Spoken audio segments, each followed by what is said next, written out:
Assalamualaikum warahmatullahi wabarakatuh. Apa kabar anak-anak? Perkenalkan, nama saya Ibu Yeni. Nama lengkap saya adalah Ibu Yeni Rimaliana.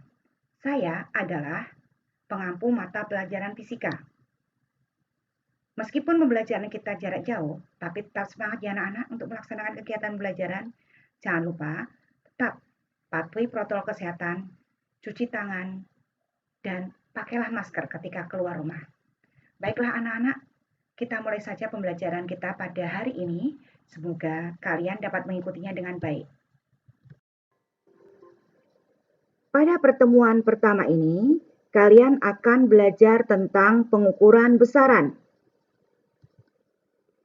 Tujuan pembelajaran yang harus dicapai adalah 1. Memiliki sikap perilaku ilmiah.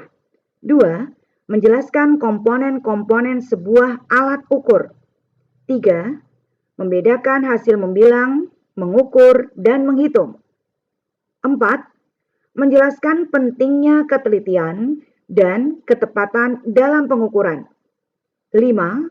Menentukan ketelitian berbagai alat ukur, penggaris, jangka sorong, mikrometerskop, neraca, dan lain-lain.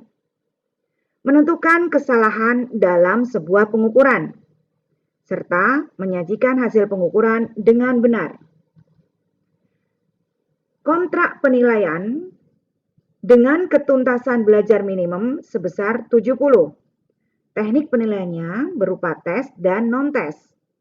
Sedangkan bentuk penilaiannya berupa penugasan dan penilaian harian. Baiklah, kita masuk saja ke materi esensial, yaitu mengukur. Dalam kehidupan sehari-hari, tentu kalian sering melakukan kegiatan mengukur. Dalam kegiatan mengukur melibatkan dua parameter, yaitu besaran dan satuan. Besaran merupakan hal yang akan diukur, sedangkan satuan ada pada alat ukur. Jadi, ketika kalian mengukur, harus ada besaran, harus ada satuan, dan harus ada alat ukur.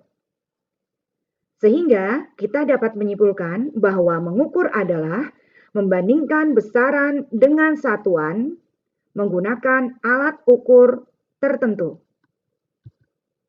Komponen-komponen dalam alat ukur terdiri dari nama alat ukur, besaran yang diukur, satuan alat ukur, batas pengukuran, benda yang diukur, ketelitian alat ukur, dan ketidakpastian alat ukur.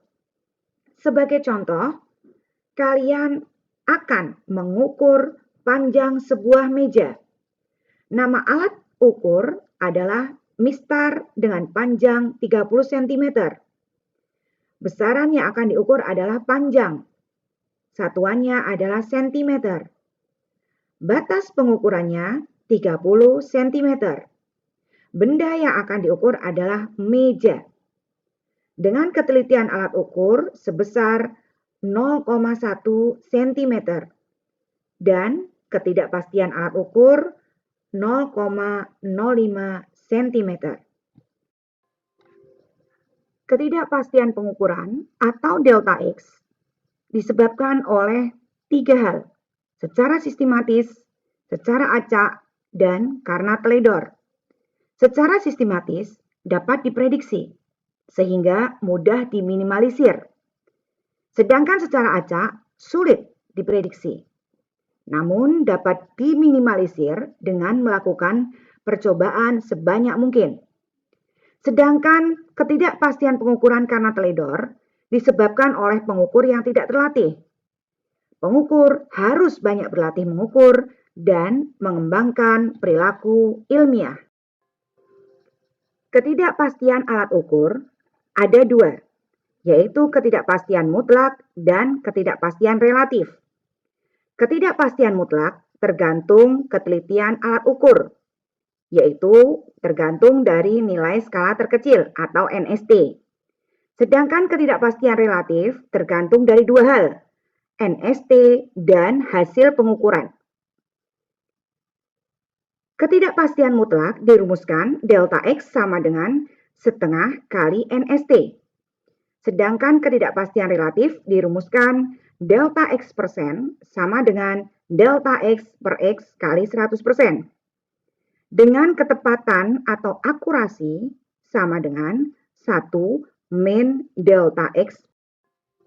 Jadi, besarnya ketidakpastian atau kesalahan pengukuran ada 3. 1. Ketelitian alat ukur. Delta X sama dengan nilai skala terkecil atau NST. 2. Ketidakpastian mutlak. Delta X sama dengan setengah kali NST. Dan yang ketiga adalah ketidakpastian relatif. Delta X persen. Alat ukur panjang. Mistar, meteran, rollmeter, jangka sorong, mikrometer skrup. Baiklah, kita pelajari yang pertama terlebih dahulu, mistar. Bacalah berapa panjang benda yang diukur dengan mistar ini. Bagus. Panjang benda adalah 2,5 cm. Berapa pula panjang benda yang diukur oleh mistar ini? Benar sekali, 2,3 cm. Nah, sekarang kita akan belajar tentang berapa nilai skala terkecil dari mistar. Mistar memiliki nilai skala terkecil 0,1 cm. Angka ini diperoleh dari angka 0 sampai 1 memiliki 10 garis. Sehingga setiap kali melangkah adalah 0,1 cm.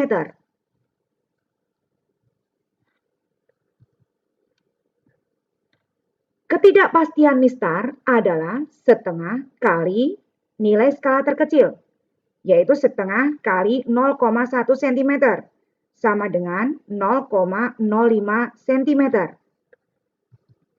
Sehingga panjang benda ini adalah 2,5 cm ditambah 0,05 cm, sama dengan 2,55 cm. Jadi, penulisan secara utuh adalah X ditambah delta X sama dengan 2,55 ditambah 0,05 cm. Alat ukur panjang yang kedua adalah jangka sorong. Bagian-bagian jangka sorong terdiri dari 1. Rahang luar atau rahang bawah, berfungsi sebagai pengukur utama. Benda yang akan diukur dicepitkan antara kedua rahang ini. Yang kedua adalah rahang dalam atau rahang atas, berfungsi untuk mengukur diameter dalam dari sebuah benda. Sedangkan bagian yang bisa diputar ini disebut dengan baut pengunci rahang, yang berfungsi agar ketika melakukan pengukuran, benda tidak bergeser saat jangka sorong membaca hasil pengukuran.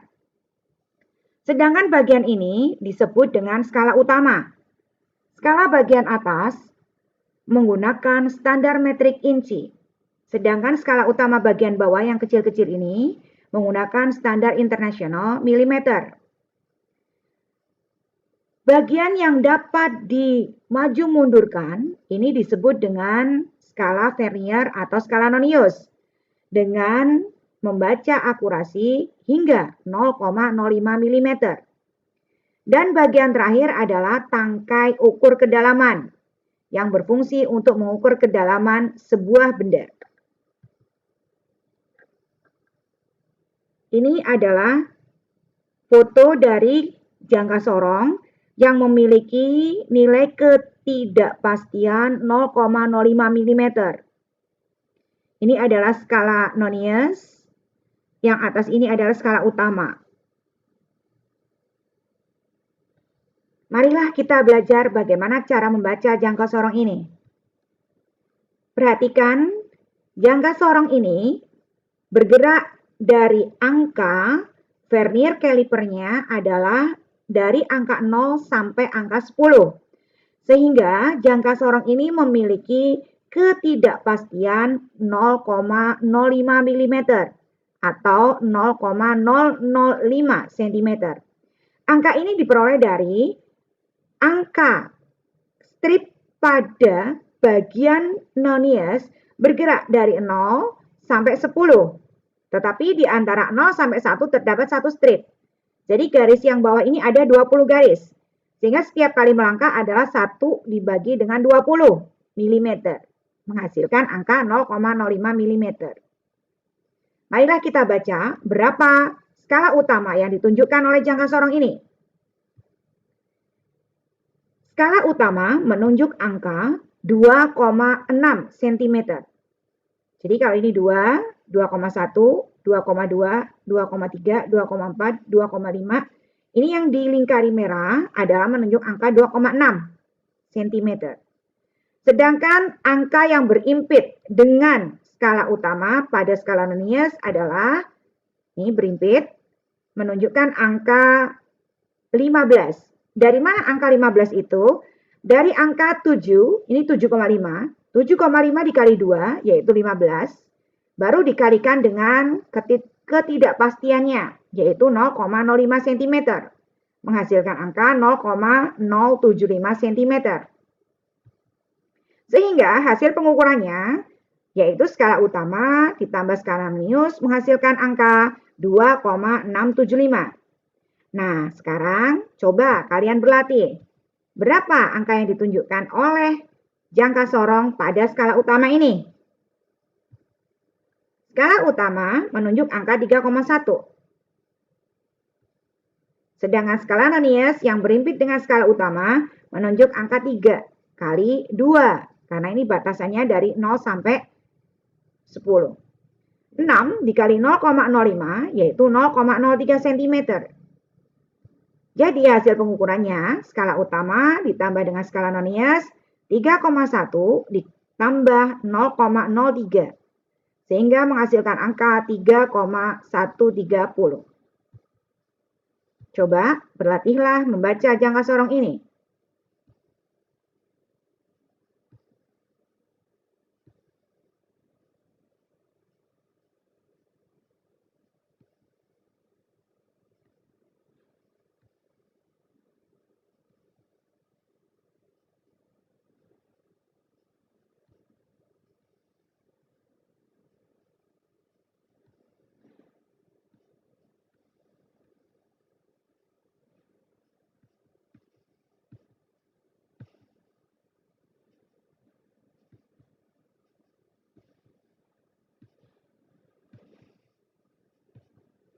Sudah bisa bukan? Micrometer scope memiliki ketelitian 0,01 mm. Angka ini diperoleh dari skala putar. Skala putar bergerak dari angka 1 sampai 100 mm. Jadi setiap kali melangkah adalah 1 per 100 mm. Sama dengan 0,01 mm. Sekarang, kalian akan belajar bagaimana cara membaca micrometer scope. Skala utama pada micrometer scope menunjuk angka bergerak dari 0, 1, 2, 3, 4. Angka terakhir ini adalah angka 4. Jadi skala utama menunjuk angka 4. Lalu skala putar menunjuk angka berapa ya? Kalian lihat di sini. Angka yang berimpit pada skala putar dengan skala utama menunjuk angka 17. Karena batas ketelitiannya adalah 0,01 mm, maka angka 17 ini harus dikali dengan 0,01 mm. Menghasilkan angka 0,17 mm. Jadi, hasil bacaan dari micrometer scope ini adalah 4 ditambah 0,17 mm sama dengan 4,17 mm. Alat ukur panjang yang ketiga adalah micrometer scope. Perhatikan bagian-bagian dari mikrometerskop. Yang pertama adalah rahang tetap. Yang kedua, rahang putar. Rahang putar ini dapat diputar maju mundur sesuai dengan ukuran benda. Bagian yang kosong ini adalah tempat untuk meletakkan benda. Pengunci berfungsi untuk mengunci benda supaya benda tidak jatuh. Sedangkan bagian yang kecil-kecil ini adalah silinder tetap yang berisi skala utama. Bagian ini adalah silinder putar yang berisi skala Nonius, pemutar silinder, dan silinder bergerigi. Serta yang bagian bawah adalah bingkai. Nah, sekarang baca hasil pengukuran mikrometer berikut. Angka yang ditunjukkan skala utama adalah 11,5 mm. Sedangkan angka yang ditunjukkan oleh skala putar adalah 33 mm. Jangan lupa dikali 0,01 mm. Maka menghasilkan nilai 11,5 mm ditambah 0,33 mm. Jadi, bacaan mikrometer skrup ini adalah 11,33 mm. Lalu, bagaimanakah dengan bacaan ini? Skala utama pada mikrometer skrup menunjuk angka 3,5 mm. Sedangkan skala putar menunjuk angka 0,25 mm. Jadi, bacaannya menjadi 3,75 mm. Bagaimana dengan ini? Berapa bacaan mikrometer ini? Tepat sekali. 5,5 mm ditambah 0,27 mm jadi 5,77 mm. Bagaimana dengan yang ini? Skala utama menunjuk angka berapa ya? Tepat sekali, 4 mm. Sedangkan skala putar menunjuk angka 9 kali 0,01 mm yaitu 0,09 mm. Jadi, bacaan mikrometer skrup ini adalah 4 ditambah 0,09 mm. Menghasilkan angka 4,09 mm. Nah, ini untuk kalian ya, latihan di rumah. Nah, sekarang kita akan masuk alat ukur massa. Perhatikan gambar alat ukur massa berikut.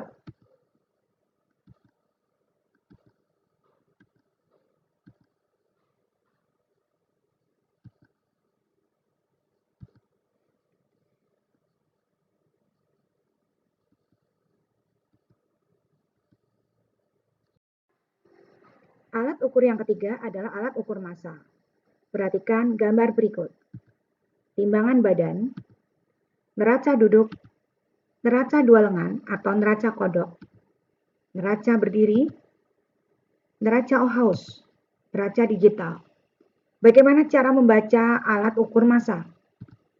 Skala atas menunjukkan angka 300 gram, skala tengah 70 gram, skala bawah 5,4 gram.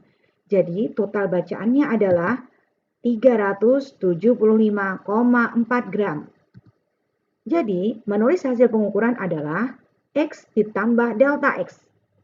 X adalah hasil yang terukur oleh alat ukur, delta X ketidakpastian pengukuran. Baiklah anak-anak, demikian pembelajaran kita pada hari ini. Semoga bermanfaat. Wassalamualaikum warahmatullahi wabarakatuh.